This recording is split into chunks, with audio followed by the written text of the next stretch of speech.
Good afternoon, everybody. This is Jim Hastings again with your next, what is it, 6th or 7th volume of Croasdaile podcast. Well, we're here.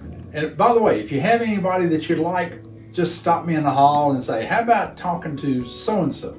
And I'll see if they'll talk or if they'll just brush me off and go on. But anyway, we have today Janet Csarny. Most of you know Janet. But anyway, let me start with you for the first question, Janet. Yes. Tell us about the history of Janet Csarny. What did you do before you got here and all that?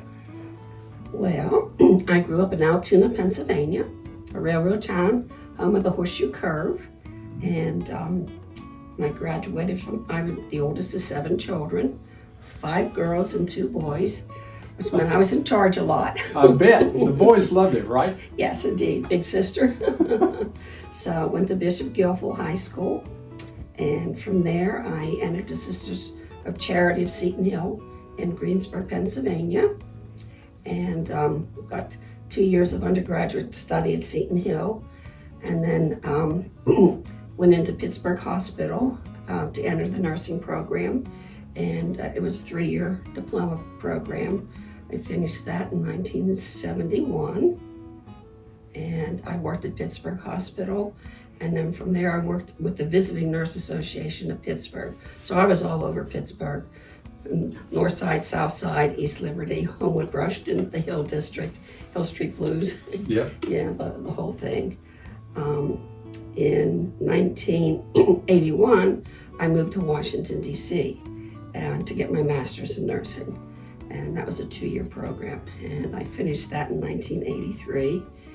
Did 1 year at Sibley Memorial Hospital as a head nurse and decided that was not my cup of tea. So I got a position at the VA in Washington as a clinical nurse specialist in gerontology in their long-term care unit. So I was there for 10 years and took care of a lot of veterans. And then I left the community in '83 and met my husband, and we got married in 1986 and lived in Tacoma Park, Maryland, while he worked on his doctorate in pastoral counseling. And then when he finished that, we decided we liked Washington for culture and restaurants and things like that, but it was getting a little too frenetic for us. And since we married late and had no children, we decided, we wanted to look for where we wanted to set some roots and build up some support networks. So I started looking at other VAs out of the DC area. And I had a colleague that I worked with in Washington, and she got a position at the VA here in Durham in their nursing home. So she kept calling me and I kept applying. And the chief nurse only wanted 1 clin spec, not 2. So eventually I took a position as a community health nurse coordinator. So I wore 2 hats. One was the contract nursing home program, which meant that veterans that met qualifications were placed in community nursing homes.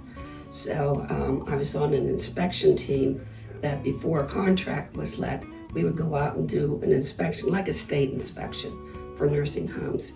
And then once the contract was let, I alternated with the social worker to visit the veterans we placed there every other month.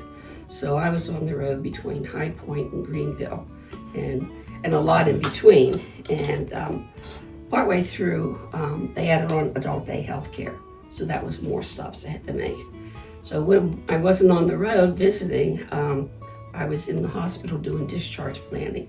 And we set veterans up on home health, hospice, home infusion. So I do discharge planning rounds and got to meet a lot of young doctors coming through from Duke, through the VA, because they all rotate through. Right.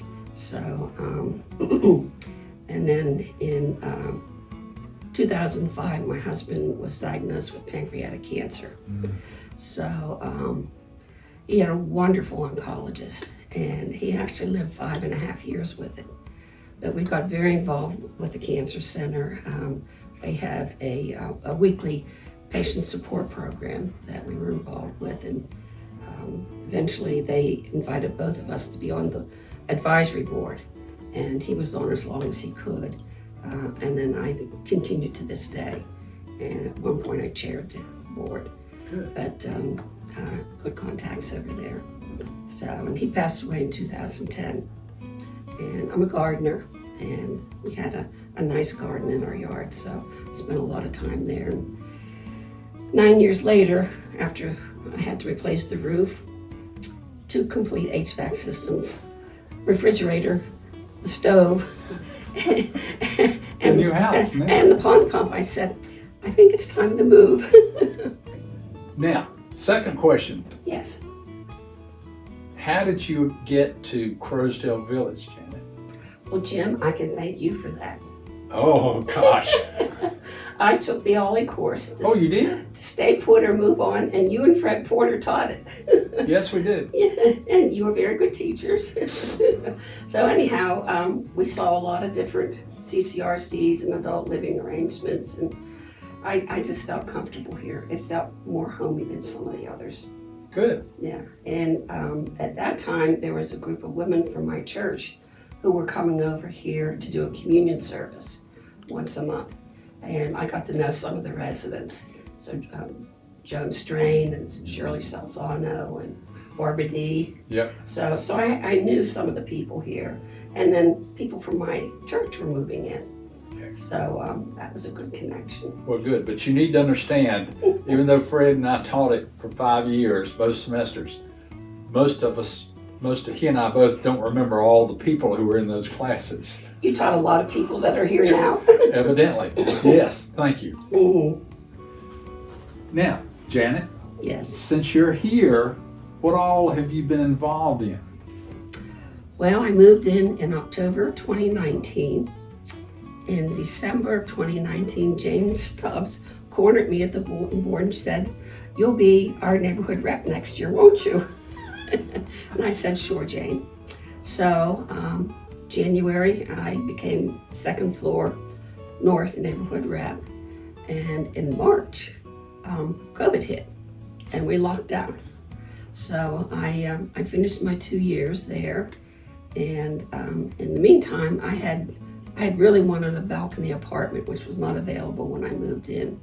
But they were working on assisted living and memory care and the pool and all that expansion. So when they finished that, they moved a lot of residents over. So I got a call from marketing and said, "We have a balcony, are you interested?" And I said, "Yes," and I walked up. It's on Hamel Courtyard. It's quiet, it's pretty, and I said, "I'll take it." So I spent the rest of COVID packing up my apartment. I had my whole apartment packed except for the furniture, waiting for it to finish. So then I moved to the third floor, and Ed Ray came to me and said, "Janet, I'm finishing my term as neighborhood rep. Would you be rep for third floor?" I said, "Sure, Ed." So I became third floor central rep, and I did that for 2 years. And then I became EAGF chair, Employee Appreciation Gift Fund. Did that for 1 year. And then I was asked to be vice president. Ooh. So of the resident association. So I did that in 24, and this is my second year. So I also volunteer at the front desk 2 Saturdays a month, which I started during COVID because I was bored. I said, "Is there anything I can do to help?" They said, "Would you relieve the switchboard?" And I said, "Oh, transferring calls." So after I cut a few people off, I sort of got the knack of it. Good. So I do that twice a month. And the big thing I do, besides resident council, is the roses. So I had tried to get in when I first moved, and they were kind of selective about who they took.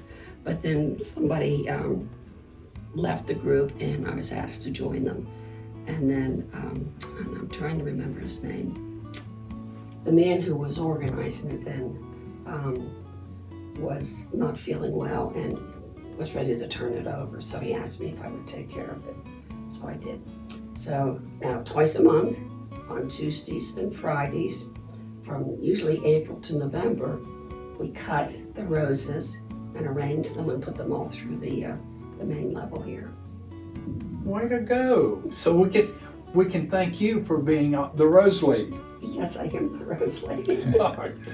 Thank you, Janet, for coming just to visit with us. Oh, you're quite welcome. So thank you, folks. Hope to see you at the next podcast.